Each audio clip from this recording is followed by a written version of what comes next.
북한 미사일 관련해서 뉴스 하나 잠깐 짚어보겠습니다. 북한이 오늘 오전 동해상으로 탄도미사일 2발을 발사했습니다.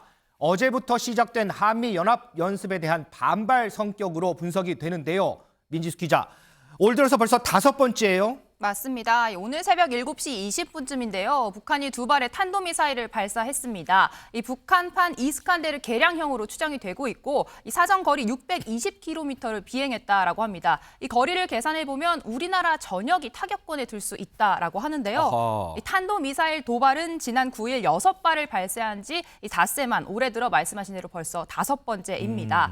어제부터 시작된 한미연합연습 자유의 방패에 대한 반발 성격으로 분석이 되는데 김정은 위원장은 이 훈련에 앞선 지난 11일 한미 군사 행동에 대응해 중대한 실천적 조치들을 결정했다 이렇게 밝힌 만큼요. 23일까지 이어지는 이번 훈련 기간 동안 추가 도발에 나설 가능성도 제기되고 있습니다. 아하. 특히 중국 최대 정치 행사인 양회가 어제 폐막을 했거든요. 북한은 더 이상 중국의 눈치를 보지 않고 수위 높은 도발까지도 감행할 것이란 관측이 나옵니다. 우리 군 당국은 연합연습을 정상적으로 시행하면서 확고한 대비태세를 유지해 나가겠다라고 밝혔습니다. 우리 민지수 기자 보도대로 앞으로 북한이 도발 수위를 점차 높여갈 것이란 관측도 나오는데 이 안보 상황에도 촉각을 좀 더 세워야 할 것 같습니다.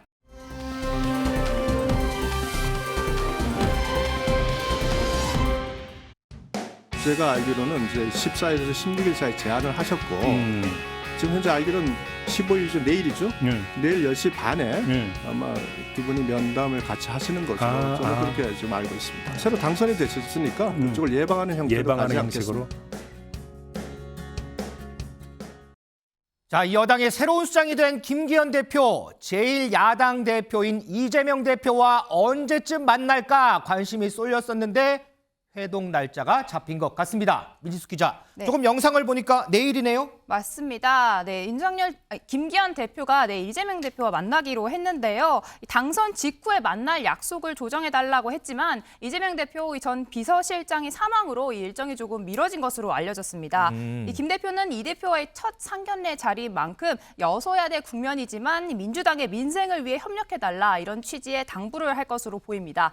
김기현 대표가 먼저 제안해서 만나는 이 만남, 내일 오전 10시 반에 두 사람 이 민주당 이재명 대표 당대표실에서 만날 것으로 전해졌습니다. 내일 오전 10시 반 여야 대표의 회동이 예정이 돼 있습니다. 그런데 김성수 변호사, 국민의힘 내부에서는 김기현 대표가 이재명 대표를 만나서는 안 된다 이런 얘기도 나왔었다면서요? 네, 맞습니다. 어제 KBS 라디오 주진우의 라이브에서 황교안 전 미래통합당 대표가 이런 이야기를 했습니다.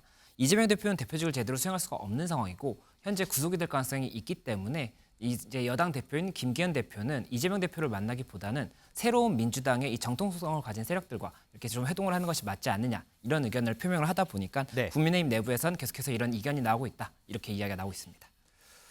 윤영걸 대표님, 예. 자, 지금 여야 대립 상당히 극심한 상황입니다. 이런 상황에서 회동을 하는 여야 대표 어떠세요? 내일 만남은 모습이 조금 그려지시나요? 뭐 우선은 뭐 첫 만남이니까 서로 아이스 브레이킹, 서로 눈을 튼다는 안면을 튼다는 뭐 의미가 있어서 인사도 하고 하지만은 의례적인 인사에 그치지 않겠느냐. 뭐 가장 큰 거는 그 이재명 대표의 사법 리스크, 뭐 체포 동의안도 올라와 있고 여러 가지 수사도 진행되고 있잖아요. 네. 이 현실에서 정말 뭐 대화로 협치 물꼬르트기는 좀 어렵지 않느냐. 뭐 이런 생각이 들어요. 그동안 김기현 대표가 또 이재명 대표 언급하면서 비판도 참 많이 했었잖아요. 그렇죠. 비판도 많이 했죠. 그리고 이재명 대표 입장에서는 아무래도 윤 대통령한테 그동안에 회동도 많이 신청했는데 받아들여지지 않았잖아요. 네네. 그러니까 이 김기현 대표가 여당 대표긴 하지만은 이 본인은 CEO인데 김기현 대표는 COO, 오퍼레이팅 오피서 정도 네. 실무 책임자 정도 아니냐. 그래서 대화하기는 뭐 인사를 해도 좀 어렵지 않겠느냐 하는데 어떻게 보면 국민의힘의 CEO는 윤석열 대통령이라는 얘기고. 그렇게 생각하는 거죠. 그러니까 그렇게 생각하는데 제가 보기엔 여야가 다 문제가 있습니다. 여당에서도 야당 이재명 대표 만나지 말라는 이런 굉장히 위험한 얘기 아니겠어요? 지금 169석을 갖고 있는 야당인데 어떻게든지 협치, 대화의 물꼬를 열어서 민생을 해결해야 되잖아요. 그렇죠. 민주주의의 가장 중심은 정당이잖아요. 정당의 대표 둘이서 만나서 정말 민생을 위해서 해야 되는 중요한 일을 잊고 있는데 지금 여야가 제가 보기에는 많이 걱정스러워요. 어제 윤 대통령도 야당 의석수는 많지만은 국민을 직접 설득해서 해결해 나가자 얘기했거든요. 그것도 반은 맞고 반은 틀린 얘기죠. 국민도 설득해야 되지만 야당도 설득해야 되고 야당 입장에서도 사법 리스크만 의존할 게 아니라 정말 169석을 국민들이 줬는데 해놓은 일이 뭐예요 지금? 내년 총선 때 심판이 겁나지 않나요? 저는 여고 야고 정말 민생으로 해서 손을 맞잡지 않으면 국민들이 내년 봄에 불화살을 내려 쏠 겁니다. 아하. 정말 긴장해야 됩니다. 자, 민지수 기자. 조금 전에 윤영걸 대표가 이제 걱정이란 얘기를 하긴 했어요. 어제 국민의힘 신임 지도부하고 윤석열 대통령 만찬했잖아요. 근데 이 자리에서도 또 민주당 얘기가 나왔다고 하더라고요. 네, 어제 저녁 윤석열 대통령 신임 지도부를 처음으로 만났는데요. 민주당 이야기를 하면서 여소야대 전국에서도 여론을 잘 설득을 하면 여당의 역할을 충분히 할 수 있다라면서 K치스 법안을 통과한 사례를 구체적으로 들면서 민주당의 의석수에 밀리지 않고 국민 여론을 잘 설득해 나가는 게 중요하다 이런 이야기를 했다고 전해집니다. 자, 민주당이 아무리 의석수가 많아도 우리 국민의힘이 국민 여론을 잘 설득해 나가는 게 중요하다. 어제 윤석열 대통령의 워딩이었습니다. 김준일 에디터. 어제 네. 만찬 얘기가 나왔으니까 이 부분 조금만 더 짚어볼게요. 어제 한 3시간가량 만찬을 했다고 하고요. 분위기는 또 상당히 좀 화기애애했다 이렇게 전해져요. 그 외에 좀 눈에 띄는 부분 없었을까요? 뭐 윤석열 대통령 입장에서는 화기애애할 수밖에 없는 게 친윤계로 다 채워졌기 때문에 본인의 의중을 잘 아는 사람들이 들어왔기 때문에 당연히 좋았을 것 같고 다 개인적인 인연이 있었다라고 합니다. 그래서 김재원 최고위원한테는 나한테 당에 제일 먼저 들어오라고 한 사람이다. 이렇게 얘기를 해주고 태영호 최고위원은 이렇게 탈북자 출신인데 안위가 이렇게 공개 장소에 많이 다니면은 이렇게 좀 신변의 위협을 느껴지는 거 아니냐 뭐 이런 걱정도 해주고 그랬다고 네. 합니다. 그리고 뭐 장해찬 청년 최고위원이나 김병민 최고위원 같은 경우에는 예찬아 병민아 뭐 이렇게 예전에 불렀던 호칭으로 그러니까 그 정도로 격이 없었던 자리였던 것 같습니다. 그래서 김기현 그 대표랑 독대는 하지 않았다라고 하고 네. 공개된 장소에서 얘기를 했는데 중요한 거는 어쨌든 그러니까 한 달에 2차례 대표와 대통령이 이제 회동을 갖기로. 한 달에 2번이요? 예, 일종의 셔틀 만남이라고 해야 됐나요? 일단 셔틀 회동. 그러니까 이거는 굉장히 이제 당정 일치를 해가지고 이 어떤 지금의 어려운 난국을 헤쳐나가겠다 이렇게 봐야 될 것 같습니다. 자, 지금 활짝 웃는 윤석열 대통령의 얼굴이 제 뒤에 나와 있는데 자, 여기 김재원 최고위원한테는 제일 먼저 나한테 당에 들어와야 한다고 얘기했던 사람이다. 이렇게 얘기를 했고요. 그다음에 김기현 대표가 있네요. 사석에서는 선배로 호칭을 한다고 하는 뭐 여러 가지 뭐 얘기들을 한 것 같습니다. 민희숙 기자. 자, 이렇게 이제 국민의힘이 새 지도부를 선출을 하면서 이 윤석열 대통령과 이제 당정 협치도 지금 이루고 있고요. 내일 또 이재명 대표도 만나면서 여야 관계도 또 물꼬를 틀려고 하고 있고요. 자, 이렇게 좀 한 발 한 발 나가는 모양인데 이런 가운데 유독 물음표가 붙는 인물이 하나 있다 이런 얘기가 나와요. 맞습니다. 바로 이준석 전 대표 이야기인데요. 이 이준석의 인사들을 받아들일지 여부를 놓고 이 신임 최고위원 사이에서도 의견이 조금 엇갈리고 있다고 합니다. 그럼에도 함께하기는 어렵겠다 이런 이야기가 좀 더 많이 나오고 있다라고 하는데요. 어제 김재원 최고위원은 이준석 전 대표는 또 자신의 길이 있겠죠. 그런데 사실 사람이 그렇게 잘 안 바뀌니까 문제다 이런 식으로 조금 받아들이기 어렵다라는 뉘앙스의 이야기를 전했다고 합니다. 자, 김성수 변호사. 이 얘기 듣고 이 전 대표 곧바로 또 입장 내놨다면서요? 예, 맞습니다. 이준석 전 대표가 이제 전당대회 이후에 5일 만에 이 입장을 내놨는데요. SNS에 어제 글을 올린 겁니다. 그래서 그 글의 내용을 조금 설명을 드리면 이 사안에 대해서 태영호 의원보다는 김재현 최고위원의 말이 옳습니다. 안철수는 안고 가고 이준석은 안고 가지 않아야 합니다. 아하. 어차피 비상식과 상식의 구분인데 선명하게 해야 합니다. 비상식의 품으로 모두 안으면 안 됩니다. 연포탕이라는데 어차피 모두 모아서 한 소채 삶으면 됩니다. 이렇게 이야기를 함으로써 결국 현재 지도부에 대해서 이런 지금 안고 가야 되느냐에 대한 논의에 대해서 본인은 안고 가지 않아도 된다. 이렇게 좀 손을 벌릴 생각이 없다라는 취지의 얘기를 하다 보니까 앞으로도 계속해서 이 지도부와 이준석 전 대표의 좀 갈등이 있지 않을까 이런 예상이 되고 있는 상황입니다. 윤영걸 대표님. 예. 이 이준석 전 대표 이 SNS 글들에서 오늘 또 당내에서는 또 이렇게 하면 우리 함께 갈 수 없지 않느냐 이런 반응들도 나왔다고 하는데 갈등의 골이 상당히 깊은 것 같아요 보면. 뭐 이준석 대표 전 대표가 좀 심한 점은 있었죠. 대통령을 향해서 영린을 건드렸잖아요. 거의 뭐 우리들의 일그러진 영웅 소설에 나오는 그 어떻게 보면 학교 그 폭력 하는 그 엄석대랑 좀 비교할 정도로 좀 너무 좀 심하게 한 점은 있어요. 그럼에도 불구하고 저는 누구를 앉느냐 누구를 안 앉느냐 이게 뭐 중요합니까? 저는 오히려 적당한 이 마찰과 분쟁이 당 화합에 오히려 도움이 될 수도 있어요. 그래요? 그러니까 이준석 대표를 내치지 말고 기회는 주는 거예요.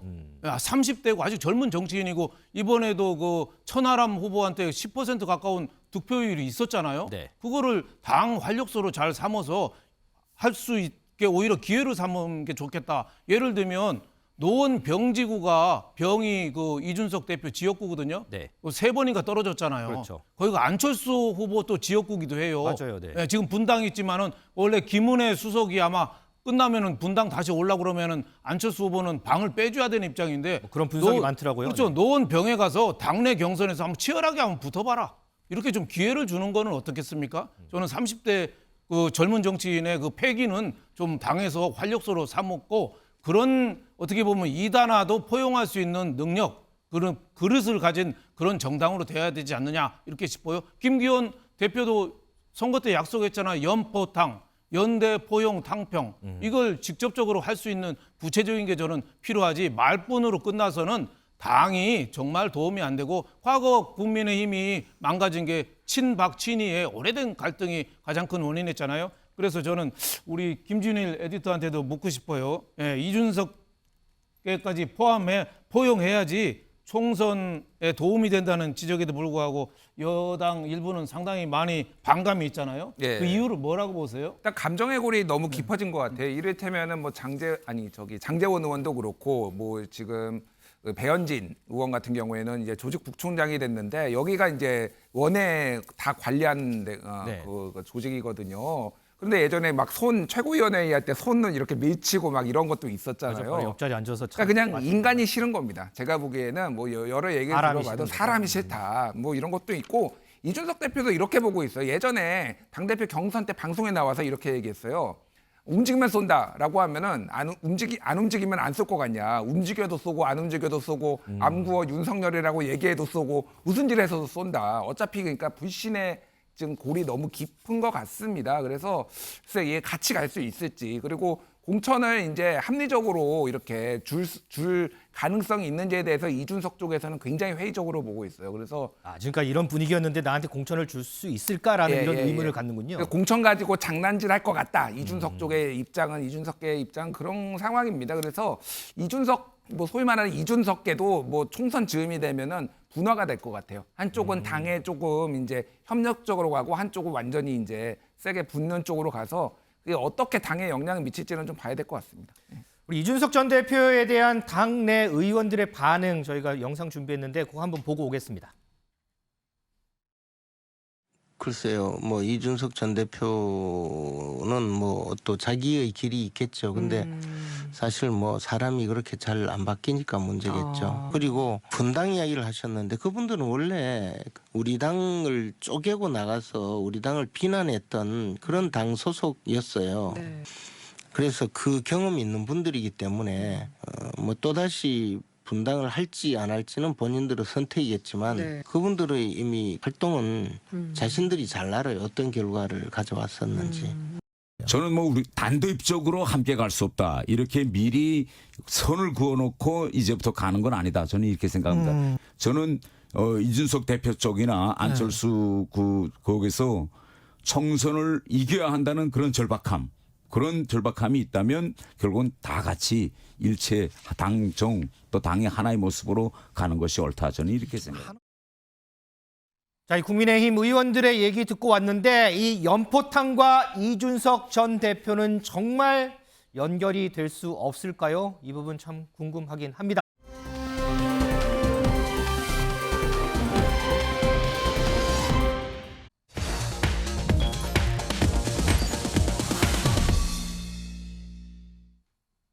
요즘 드라마 더 글로리에 대한 얘기가 정말 많습니다. 시청자 여러분도 이 드라마 한번 보셨습니까? 이 드라마로 인해서 학교 폭력 문제가 새삼 더 관심을 받고 있습니다. 그런데요, 이 관심이 지금 의외의 곳에 또 미치고 있다고 하네요. 자, 민지숙 기자. 어느 곳에 또 미치는 거예요? 네, 어린 문둥은에게 폭력을 가한 건 가해자 박연진 패거리만이 아니었죠. 이 담임 선생님도 폭력을 아하. 가하고 이 가해자의 편에 서서 피해자에게 2차 가해를 했는데요. 네. 이 최근 온라인 커뮤니티에서 20년 전에 이 교사로부터 폭행 피해를 받았다 이 사실을 고발하는 글이 올라와 화제입니다. 아. 드라마와 비슷하게 이 차고 있던 시계를 풀고 주먹으로 폭행을 했다 이런 구체적인 정황이 담겼는데요. 당시 중학생이었던 이 피해자는 이 일로 학교를 정상적으로 다니기 힘들어 자퇴를 했다. 평생을 그날의 악몽에서 살고 있다. 처벌이 가능하다면 처벌을 하고 싶다며 고통을 호소했습니다. 자, 예전에 이제 더 영화 친구라는 이 영화가 있었죠. 너가 아버지 뭐 하시노? 하면서 이렇게 폭력하는 이런 장면이 있었는데 그때 그 영화에서도 이 선생님의 폭력 문제가 상당히 좀 많이 좀 나오기도 했습니다. 김준일 에디터. 예. 지금 민지숙 기자 얘기를 듣고 보니까 최근에 이 더 글로리 시즌 2죠. 그거 지금 방영하면서 선생님에 대한 얘기가 인터넷상에 좀 많이 있는 것 같긴 하더라고요. 예, 처음에는 이제 학생들 간의 폭력을 얘기하다가 지금은 이게 더 올라간 거죠. 그래서 선생님에 대한 선생님으로부터의 폭력인데 예전에는 정말 비일비재했던 것 같습니다. 정말 안 좋은 문화긴 한데 저도 한 뺨을 한 수십 대 맞은 적이 있었거든요. 그래요? 예. 그러니까 이게 반 청소를 해야 되는데 다 그 줄이 다 도망간 거예요. 근데 제가 반에 있었는데 담임 선생님 와서 어디 갔냐고 하니까 다 도망갔다고 하니까 야 너도 와서 청소해. 그런데 저 오늘 당번 아닌데요 했다가 뺨을 한 30대 맞았습니다. 예, 그게 이제 90년대 초반 얘기인데 이게 그런 정도로 비일비재했거든요. 사실 그런데 이게 이제 이런 계기를 통해서 이제 분노가 표출되는 거죠. 그래서 뭐 또 공부 잘하는 애들은 안 때리고 공부 못하는 애들만 때리고 뭐 이것도 그 강도도 다르고 그래서 그런 분노들이 지금 폭발하고 있는 것 같습니다.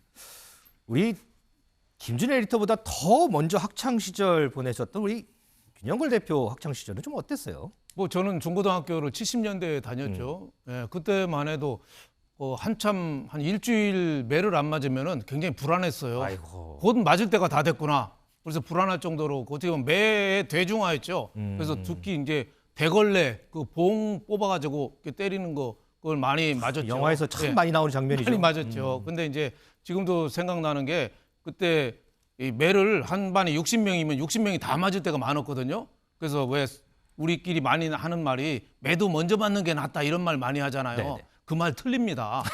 60명을 선생님이 때리다 보면은 나중에 맞는 게 유리해요. 나중에 꽃집 되면은 선생님이 힘이 빠지거든요. 그래서 나중에 맞는 게 유리했다. 근데 이제 지금으로 생각하면은 그 감정 섞인 그 매 이거는 아직도 좀 기억에 남아요. 아, 감정이 섞이네. 예, 그러니까 전원을 그냥 야구방망이나 대걸레 봉으로 맞은 거, 뭐 공부 안 해서 맞은 거 이거는 저를 만든 80%라고 생각하는데 이 감정 섞여서 왜 뺨을 때린다든지 뭐 이렇게 주먹질을 한다든지 이거는 지금도 저한테는 가슴이 아프고 또 그렇게 맞은 아이들이 친구 영화처럼 맞은 아이들이 나중에 그 지금도 그런 얘기를 하는 친구들이 있거든요. 근데 어린 가슴에 상처를 준 거죠. 그래서 그 김혜자 탤런트가 왜 꽃으로도 때리지 말라. 맞아요. 지금은 이렇게 세상이 바뀌었거든요. 이제는 폭력 행사하면 안 된다. 이런 생각이 좀 듭니다. 김성수 변호사, 지금 김준일 에디터나 우리 윤영걸 대표가 이제 학창 시절에 뭐 선생님한테 이제 맞은 얘기를 했는데 이때는 체벌 금지란 말이 제 기억에서 별로 없었던 것 같거든요. 그런데 어느 순간 한 10년 전부터인가요? 이 체벌 금지란 이제 말이 생겼고 이게 또 법제화가 되기도 했었잖아요. 예, 맞습니다. 저도 2003년에 이제 고등학교를 졸업했는데 저 때까지만 해도 숙제를 안 해오면 손바닥을 맞는다든지 그래서 손바닥을 맞았던 기억이 있는데 네. 제가 졸업하고 나서 그 이후에 이제 뉴스에 많이 나왔던 것이 이런 교사의 신체적인 폭행 행위에 대해서 뭐 핸드폰으로 촬영이 된다든지 이렇게 해서 굉장히 많이 많았었거든요. 네네. 그런데 그 다음에 아예 체벌 금지가 된 게 말씀 주셨던 것처럼 10년 정도 전입니다. 2011년 3월 18일에 이 초중등교육법 시행령이 개정이 돼요. 이 시행령 정확히는 31조 8항이 개정이 됐었는데 개정 전에는 이 훈육이나 훈계 그리고 불가피한 경우에는 신체적으로 고통을 주는 이런 징계 방법도 가능하다 이렇게 명시가 되어 있었는데 이게 2011년 3월 18일에 개정이 되면서 이런 신체적인 고통을 주는 이런 행위에 대해서는 아예 금지가 됐거든요. 그렇다 보니까는 그때부터는 체벌을 해서 신체적인 고통을 준다고 한다면 이제는 처벌이 될 수가 있는 거죠. 그렇다 보니까 그런 부분이 있었고 그리고 지금 현재는 또 아동복지법 그리고 이제 아동학대 처벌법 이 부분이 강화가 됐고 이 아동복지법이 아동이라는 것이 저희가 생각하기엔 뭐 초등학생 정도일 거라고 생각을 하는데 법적으로는 18세 미만까지도 다 아동이거든요. 아, 그럼 그렇다 초중고 이제 다 보니까는- 포함이 되는군요. 예, 그렇죠. 고등학생 중에도 정말 일부만 아동에 해당하지 않는 겁니다. 그리고 이 아동에 대해서 정서적인 학대 아니면 신체적인 학대 행위를 했다라고 한다면 이 아동복지법 71조 1항 2호에 따라서 5년 이하의 징역 또는 5천만 원 이하의 벌금의 형을 처벌을 규정하고 있어요. 그리고 만약에라도 아동이 이런 체벌로 인해서 중상해를 입는다든지 이런 경우에는 아동학대 처벌법 5조에 따라서 3년 이상의 징역까지도 가능하거든요. 그렇다 보니까는 아무래도 형사처벌도 실제로 이루어질 수가 있고 또 만약에 이 법들에 규정이 되어 있지 않다고 하더라도 뭐 아이들 앞에서 망신을 줘서 명예훼손을 했다든지 이런 경우에 또 형법상의 명예훼손으로 처벌도 될 수가 있거든요. 그리고 이 처벌과 별도로 민사상의 손해배상도 당할 수가 있기 때문에 현재로서는 이런 체벌이 아무래도 많이 조금 이루어지지 않고 있다 이런 이야기가 나올 수 있는 상황인 겁니다. 자, 저희가 지금 이 문제 얘기하고 있다 보니까요. 유튜브에 시청자 질문이 올라왔습니다. 그거 한번 짚어보고 가겠습니다. 어렸을 때 나 때렸던 교사 고소 가능한가요? 이런 질문이 올라와 있는데 김성주 변호사. 오늘 제가 아침에 인터넷 뉴스 보니까 이거 비슷한 맥락의 글도 있더라고요. 교사로부터 당한 학교 폭력 20년 전 일도 처벌받을 수 있을까요? 라는 글도 있었는데 자, 이건 어떻게 좀 답변을 주시겠어요? 예, 이게 아무래도 어릴 때 받았던 이런 좀 정서적이라든지 뭐 신체적인 학대가 오래오래 기억에 남기 때문에 이런 글이 올라오는 것 같은데요. 네. 이게 형사소송법에는 방금 말씀드렸던 여러 가지 처벌이 가능하다고 말씀드렸지 않습니까? 네. 그런데 형사소송법 249조에는 공소시효라는 거 있습니다. 그래서 살인죄 같은 경우에는 지금 법이 개정돼서 공소시효가 없지만 없죠, 네. 나머지 죄들 같은 경우에는 뭐 장기 10년 미만 같은 경우에는 7년, 장기 5년 미만 죄 같은 경우에는 5년의 공소시효가 있기 때문에 이게 언제 이런 학교 폭력 행위가 있었는지, 교폭 행위가 있었는지 이거에 따라서 처벌이 가능하느냐 여부가 좀 더 갈릴 수가 있고 또 이제 아동 학대 처벌법 같은 경우에 좀 별도의 규정이 있는 게 아동 같은 경우에는 본인이 이게 부당한 대우를 받았다든지 폭행을 당했다는 걸 모를 수가 있지 않습니까?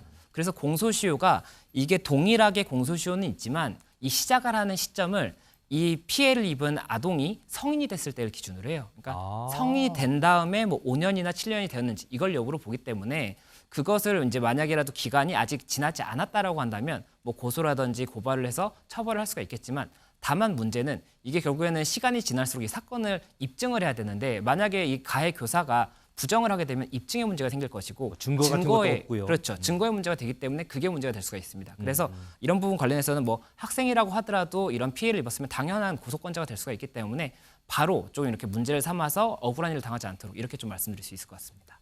자, 윤영걸 대표님. 우리가 자꾸 이제 폭력 얘기만 하니까 우리 시청자분들 또 오해하실 수 있어요. 아이고, 뭐 물론 지금 뭐 보시는 부모님 세대들 뭐 이해하시겠지만 모든 선생님들이 다 그러진 않았어요. 왜냐하면 뭐 이런 얘기 많잖아요. 선생님 때문에 저 공부 더 열심히 하게 됐어요. 선생님 때문에 사람 됐어요. 뭐 이런 좋은 선생님들도 많았잖아요. 그렇죠. 대부분의 선생님은 스승님이라고 하잖아요. 그렇죠. 인생에 뭐 멘토가 되고 따뜻한 가슴으로 안아준 선생님이 많죠. 근데 일부 선생님들은 틀림없이 좀 개인적으로 흥분하고 화가 나서 또 성격상 좀 과도하게 뭐 주먹질이나 뺨을 좀 때려서 인격을 완전히 유린한 뭐 그런 점이 있는데 지금 세월이 좀 변하다 보니까 그런 쪽이 좀 너무 이제 확대해서 크게 좀 다가온 거 아니냐. 이번에 왜 드라마에서 네. 글로리 같은 것도 보니까 그런 거를 보면 사람들이 과거 일을 자꾸 되뇌이면서 그게 좀 확대 재생산되는 거 아닌가 뭐 이런 생각이 들어요. 하다못해 성경에도 매를 들으라는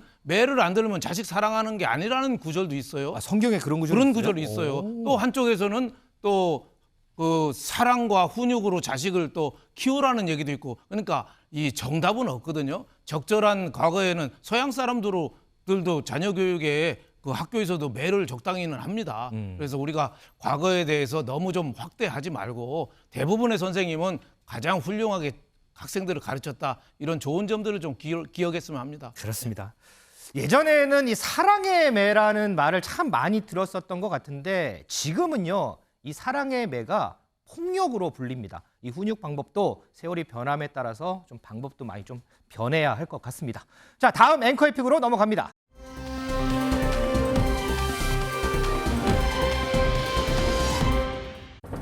대선에 패배한 책임을 지고 송영길은 물러났고 문재인 대표는 뭐 당이 굉장히 어려움에 처하니까 그 책임을 지고 물러났고 지금까지 선배 대표들은 당이 노란의 위기에 처했을 때는 선당우사하는 정신으로 다 자신을 먼저 버렸죠.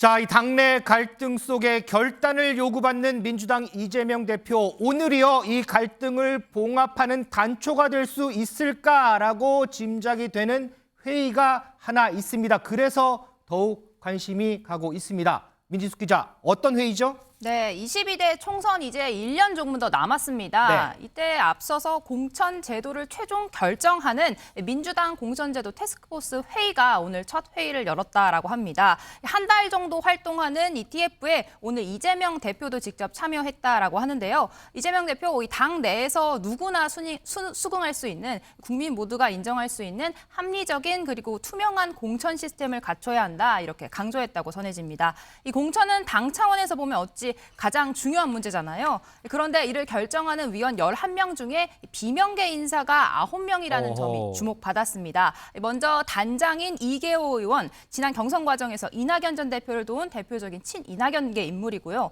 또 부단장인 김태호 의원, 친문계 인사로 분류되는 인물입니다. 어제 김남국 의원은 한 인터뷰에서 공천을 공정하게 하겠다는 것을 강하게 천명한 것으로 이해해주면 좋을 것 같다, 이렇게 전하기도 했습니다. 자, 공천 TF에 소속된 비명계 의원들, 이계호 의원, 정태호 의원 포함해서 여기 노란색으로 표시된 의원들이 이른바 비명계로 불리는 의원들입니다. 위원 11명 중에 9명이 비명계로 배치가 돼 있습니다. 김준일 에디터. 예. 자, 이렇게 대부분을 비명계로 배치를 했다.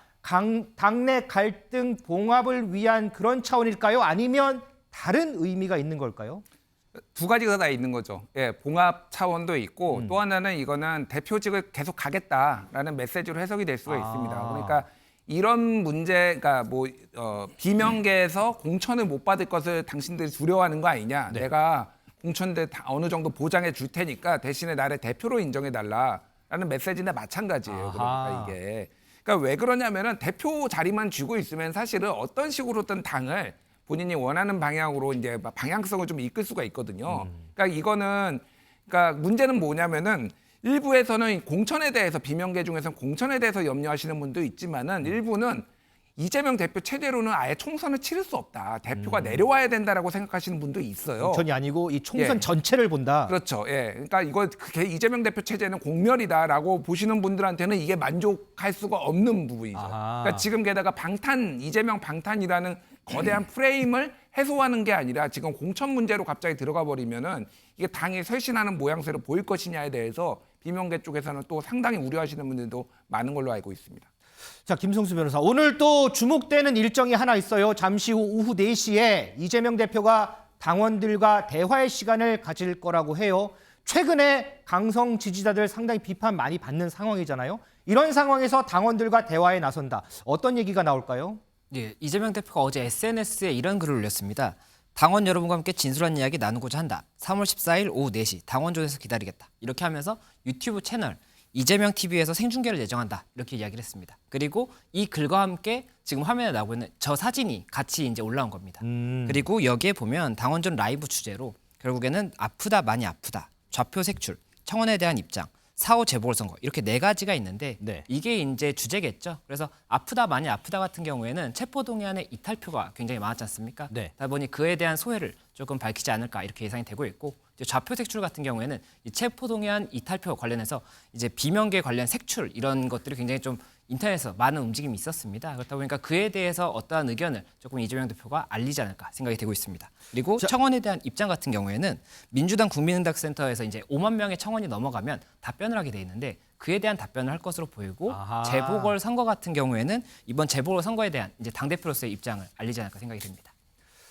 윤영걸 대표, 오늘 대화 주제가 조금 전에 우리 김성수 변호사가 설명한 대로 한 5가지 정도 됩니다. 그중에서 아프다, 나도 아프다, 아프다, 많이 아프다, 뭐 이런 주제가 있는데 이게 이제 지금 나오죠. 이재명 대표가 SNS에 이제 올린 글, 과거의 글을 소환하면서 이제 올린 글인데, 자, 이 글을 통해서 아프다, 많이 아프다, 이 주제를 통해서 당원들에게는 어떤 메시지를 좀 낼 수 있을까요? 그러니까 2016년에 그 글이 아프다 많이 아프다, 이 얘기는 2016년에 당내 경선 문재인 대통령 후보랑 치열하게 경선 붙었잖아요. 그렇죠. 그때 이제 친 문재인 일파에서 공격을 많이 받았잖아요. 그때 적에서 날아오는 화살보다 내부 공격이 더 아프다 뭐 그랬는데 이번에도 또 그 아프다라는 말을 많이 아프다라는 말을 썼어요. 그러니까 내가 지금 이번에 국회 체포동의안도 너무 배신자 이재명 대표 기준으로는 배신자죠. 한 30여 명이 어떻게 보면 이탈표가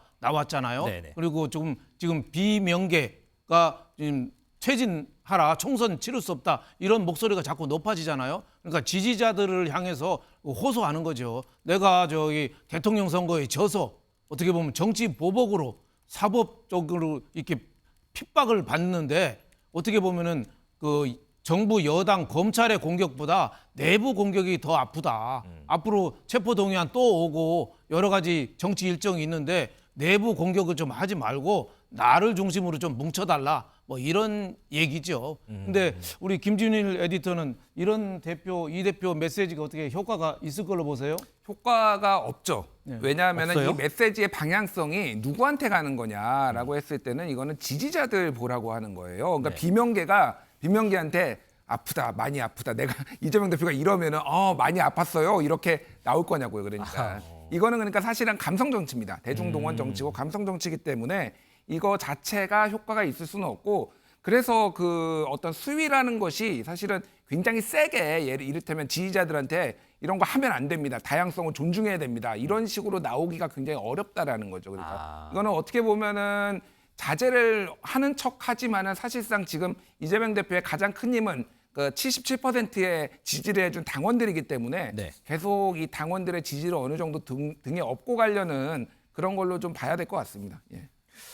우리 김준일 에디터는 이재명 대표가 오늘 지지자들과의 대화에서 다소 강도 높은 얘기를 할 수 없을 것이다 이렇게 얘기를 했는데 민주당의 조홍천 의원은요 반대로 이재명 대표가 단호하게 얘기를 해야 한다 이렇게 주장을 하고 있습니다. 그 목소리 좀 듣고 오겠습니다. 그러니까 뭐 저 좌표 찍기, 뭐 문자 폭탄 이런 거는 우리랑한테 도움 안 된다. 좀 자제하시라. 그리고 더 좀 세게 좀 말씀을 좀 하셨으면 좋겠다. 경고하고 절대 하면 안 된다. 만약에 그렇게 하면은 당신들하고는 이제 뭐 결별하겠다.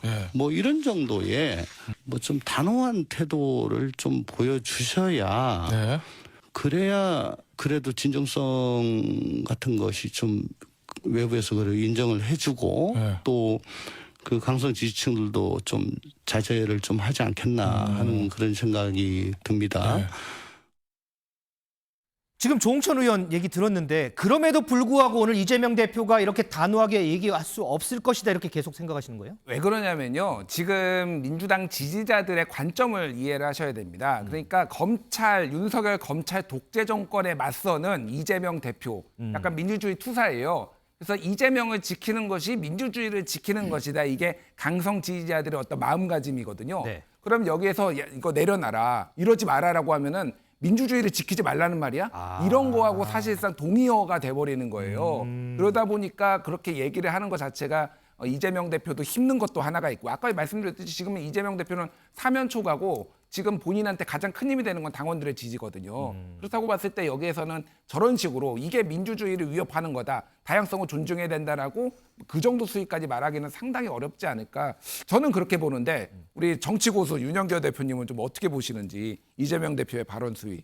뭐 저는 읍소형에 가깝지 않을까 싶어요. 예, 뭐 세게 나가기는 어렵고 어떻게 보면 지금 사면 초과의 이재명 대표가 있잖아요. 네. 지금 내부에서도 어떻게 보면 비명계의 목소리가 자꾸 높아지는데 유일하게 의존할 수 있는 게 강성 지지층, 소위 말하는 개딸, 뭐 양아들, 양심의 아들, 뭐 이 사람들인데 이 사람들에 대해서 뭐 세게 얘기할 수 있을까?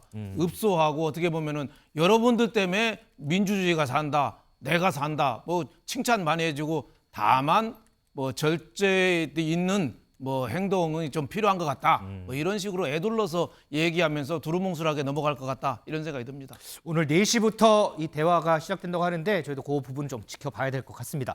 민지숙 기자, 지금 우리가 이제 지지자들 얘기하고 있는데 일부 강성 지지자들 막 전화하죠, 문자하죠. 그것도 국회의원 그 당내 의원들 직접적으로 핸드폰으로 하기도 하고 의원실에도 하기도 하고 막 그러잖아요.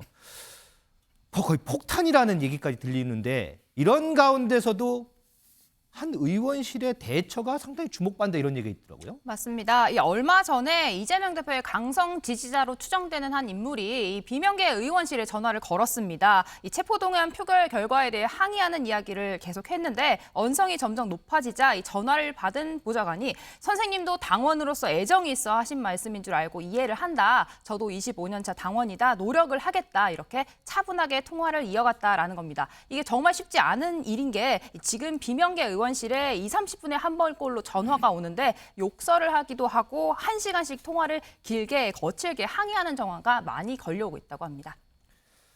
자, 이 당내 TF에 총선 TF의 비명계 의원들을 참여를 시키고 그리고 이 지지자들과 대화의 시간을 또 마련하는 이재명 대표. 자, 이런 것들이 어떤 결과로 귀결이 될지 이 부분도 좀 지켜보도록 하겠습니다.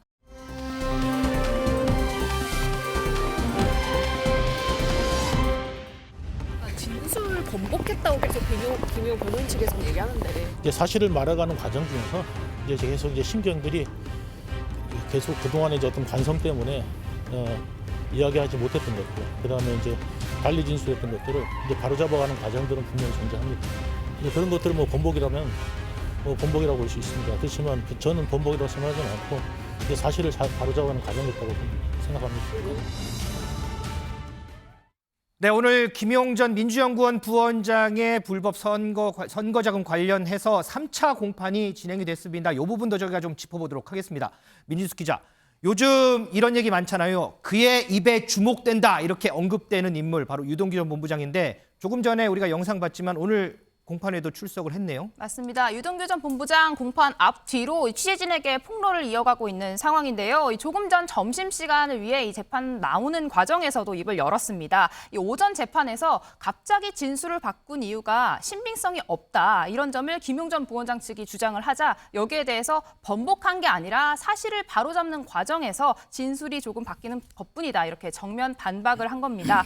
김용전 부원장 오늘 재판 이재명 대표의 경선 자금 관련 내용인데요. 이재명 대표 본인도 공직선거법 위반으로 이번 주 금요일에 두 번째 재판에 출석할 예정입니다. 그런데 오늘 뭐 가짜 변호사 얘기가 있었다던데 그거는 뭐예요? 네, 오늘도 유동규 본부장의 진술 신빙성을 흔드는 이야기가 나왔습니다. 유동규 전 본부장 이렇게 말을 바꿔서 진실을 이야기하기엔 결정적인 계기로 이재명 대표 측이 보낸 이 가짜 변호사 이야기를 언급했는데요. 이들이 자신을 위한 게 아니라 이 대장동 관련 정보를 캐내는 목적이라는 느낌이 강하게 들었다. 오늘 재판에서는 이 김용전 부원장 측에서 해당 변호사에 대한 이 선임 신고서를 제시하면서 지난 재판 때는 선임하지 않았다고 했는데 왜 또 말이 다 사실과 다른 것이냐 이렇게 추궁을 했습니다. 여기에 유동규 전 본부장 당시 자신이 구속 상태였기 때문에 아내가 계약을 진행했다. 또 선임계를 쓰긴 했지만 결과적으로 수임료를 내지 않았기 때문에 자신의 말이 사실과 다르지 않다라고 맞받아쳤습니다. 영상으로 직접 보고 오시죠.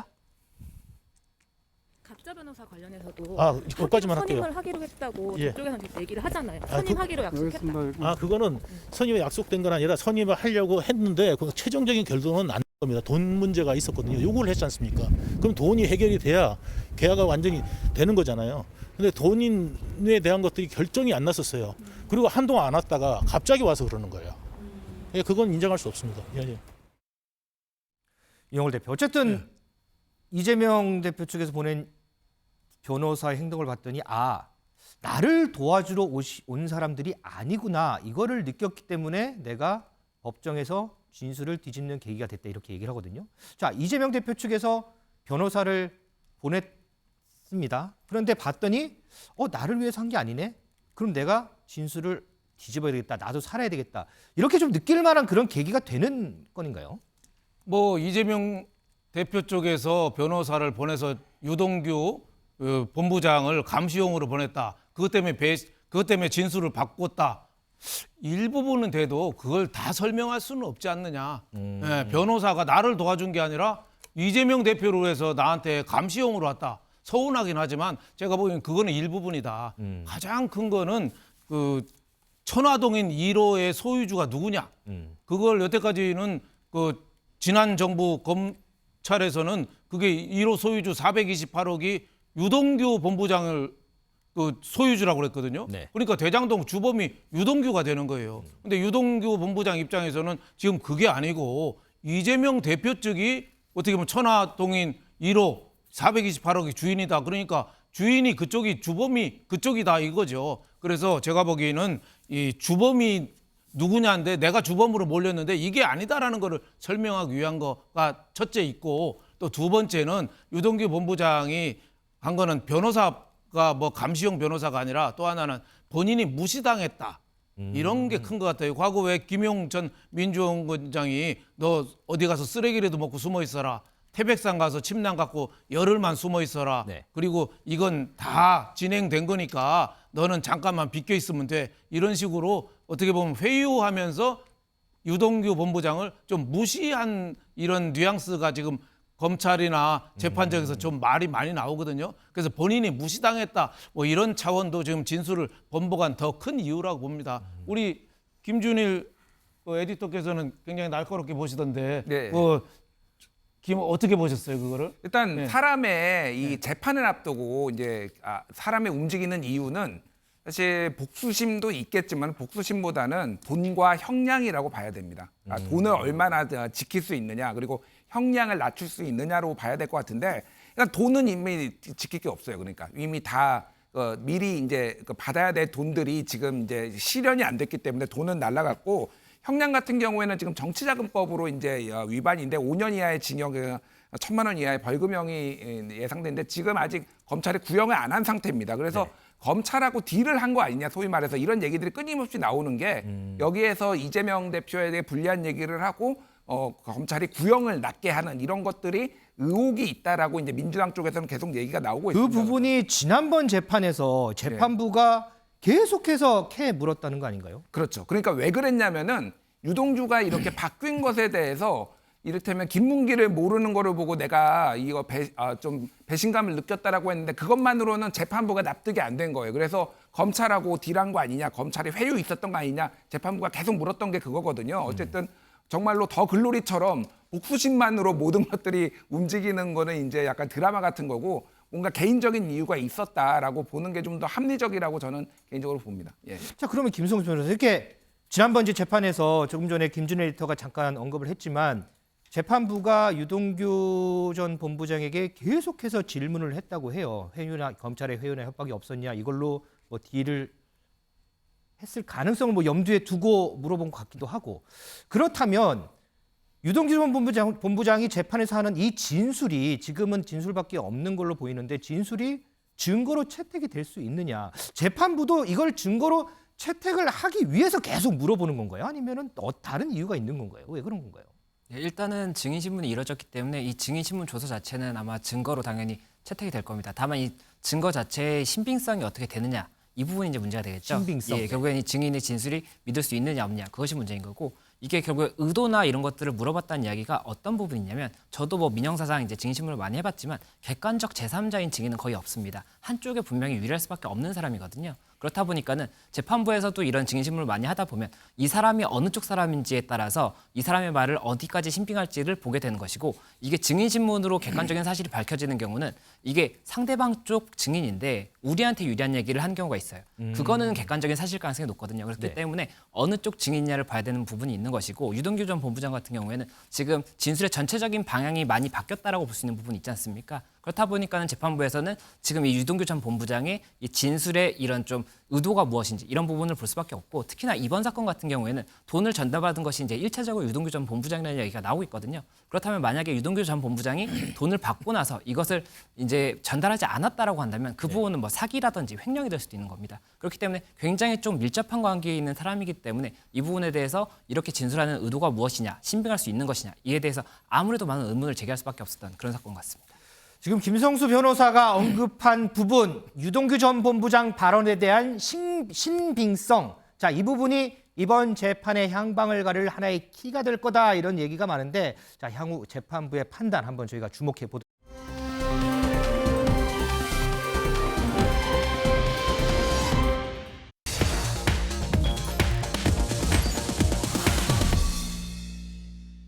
자, 최근 공개된 한 다큐멘터리를 통해서요, 이 기독교 복음 선교회 JMS라고 하죠. 이 JMS에 대한 관심이 부쩍 높아지는 상황입니다. 이 부분 좀 짚어보겠습니다. 민지숙 기자. 특히 이제 JMS에 관련해서 교주라고 불리죠. 이 정명석 씨. 그동안 뭐 성에 대한 문제도 있었고 이것 때문에 수감도 갔었고요. 뭐 여러 가지 좀 문제도 있었잖아요. 네, 그런데 이인자의 폭로가 나와서 지금 또다시 화제가 되고 폭로가 있습니다. 나왔어요? 네, 교주 정명석 씨 여성 신도들을 성폭행한 혐의로 구속돼 현재 재판을 받고 있는 상황입니다. 그런데 이 사건이 처음이 아닌데요. 1990년대 성추문이 처음 터졌을 때 해외 도피를 했다가 2008년도에 국내 송환돼 징역 10년 옥살이를 하고 나왔습니다. 그런데 출소 직후에 또다시 20, 30대 여성 신도들을 수십 차례 준강간 추행을 해서 지난해 10월 다시 구속이 된 겁니다. 그런데 다큐멘터리로 또다시 화제가 된 가운데 정명석의 후계자 이인자 이 정조은 씨가 정명석 씨의 범행을 인정하는 발언을 해서 주목을 받고 있습니다. 정 씨는 저희 교회만 해도 일단 확인된 바로는 7명의 피해자가 있다. 2명은 미성년자다라며 구체적인 피해 정황을 밝히면서 청산할 기회는 바로 지금이다. 이렇게 잘못을 인정하는 발언도 함께했다고 전해집니다.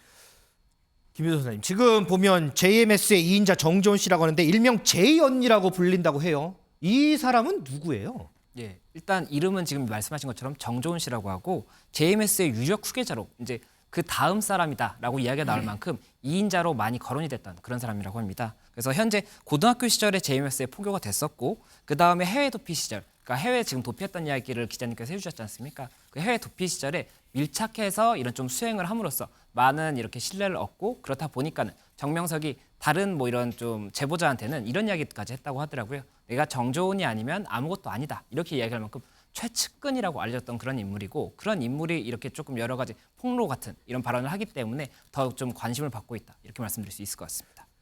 이용걸 대표님, 그동안에 정명석 씨 측에서는 뭐 관련되는 언급되는 이런 혐의들에서 전부 부인해 왔었어요. 그런데 왜 이 시점에서 그것도 후계자라고 불리는 인물이 스스로 나서서 폭로를 했을까 상당히 궁금한데요. 뭐 화면에도 넷플릭스에 나오는 것마저 너무 구체적으로 나오고 그게 거의 뭐 진짜 범죄의 한 10%밖에 안 된다는 말이 나올 정도로 어찌 보면 구체적이니까 빠져나갈 수 없으니까 인정하는 거 아닌가 뭐 이런 생각이 드는데 정조은 씨도 이인자로서 저렇게 인정하는 그 자기 교주에 대해서 인정하는 거를 어떻게 보면 순수하게만 좀 받아들일 수는 없죠. 예를 들면은 그 정조은 씨가 지금 교단 내에서 그 엄청난 액수의 부동산 그 갖고 저 소송을 하고 있대요. 그러니까 또 소송 국면에서 또 유리한 국면을 차지하는 노력일 수도 있고 또 하나는 그 자기 교주가 이번에 어떻게 보면 처벌을 또 피할 수가 없잖아요. 그렇게 되면은 나머지 교단을 이끌거나 아니면 이 나머지를 갖고서 자기가 스스로 교단을 하나 신흥 종교 같은 걸 하나 만들 그런 의도, 그런 흑심, 야심 뭐 이런 것도 있지 않겠느냐 이런 생각이 좀 듭니다. 순수하게 받아들이기는 너무 좀 많이 개입이 된 그런 사람이죠. 자, 어쨌든 이 JMS 측에서도요, 이 장로단 명의로 이 정조은 씨의 주장에 대해서 일단은 전면 부인하는 상황인데 이것도 좀 보겠습니다. 민지숙 기자, 요즘에 이제 JMS 얘기 정말 많이 나와요. 그러다 보니까 웃지 못할 해프닝도 있다면서요? 그렇습니다. 이 JMS와 같은 이름을 가진 한 프랜차이즈 헬스장이 피해를 보게 된 건데요. 헬스장이요? 맞습니다. 이 정명석 성추행이 주목을 받으면서 혹시 이 헬스클럽이 연관되어 있는 게 아니냐 논란이 된 겁니다. 문의가 쇄도하자 이 헬스클럽 회원들에게 전체 문자를 보냈습니다. JMS 피트니스는 전민식 이 대표의 이름에 이니셜을 딴 약자다. 이 JMS 그러니까 정명석이 아니고 전민식해서 JMS군요. 맞습니다. 이 사이비 종교 단체와는 전혀 무관하다. 이 해명 문자를 돌리는 해프닝까지 벌어졌습니다. 김준일 에디터, 지금 참 이게 웃지 못할 얘기인데 이것뿐만 아니고 지금 요즘 뭐 기사들 보면 연예계가 또 JMS하고 연결돼 있다. 산업계가 JMS하고 연결돼 있다. 온통 JMS하고가 다 연결돼 뭐 이런 얘기가 나와요. 그만큼 사람들 경계심이 그만큼 높다는 얘기인 거 아닌가요? 여기저기서 막 JMS 얘기하는 게. 그렇죠. 그러니까 다큐멘터리에 어떻게 보면 긍정적인 효과라고 할 수 있습니다. 그러니까 이단 이런 문제들을 조금 우리가 간과를 했는데 이거에 경계심을 높이는 계기가 된 것 같고 네. 뭐 여기 계신 분들이나 시청자분들도 많이 경험해 보셨을 텐데 길거리 걷다 보면은 도를 하십니까? 아니면 영혼이 맑아 보이십니다. 맞아요. 많이 그러니까 젊었을 때는 약간 그런 일이 많아가지고 내가 호구로 보이나 약간 개인적으로 그런 생각도 했는데 요즘은 굉장히 경계를 한다고 요즘은. 그래서 뭐 성경 공부하자 그러면 일단은 일단은 이런 것 JMS 때문에 굉장히 조심한다고 하는데 일단은 경계심을 품는 것도 좋고 그런데 너무 이제 과도하게 또 비난을 하거나 우연찮게 좀 휘말렸거나 그런 사람도 있기 때문에 피해자일 수도 있기 때문에 그런 부분들을 조금 조심하셔야 되지 않을까 그렇게 생각을 합니다. 자, 저희가요, 내일은 이 JMS 문제를 30년간 추적을 했던 김도용 교수를 스튜디오에 직접 모십니다. 제가 직접 해서 그동안에 어떻게 추적을 해왔는지 그리고 이 JMS에 대한 문제가 뭔지 저희가 집중적으로 한번 얘기 한번 나눠보도록 하겠습니다.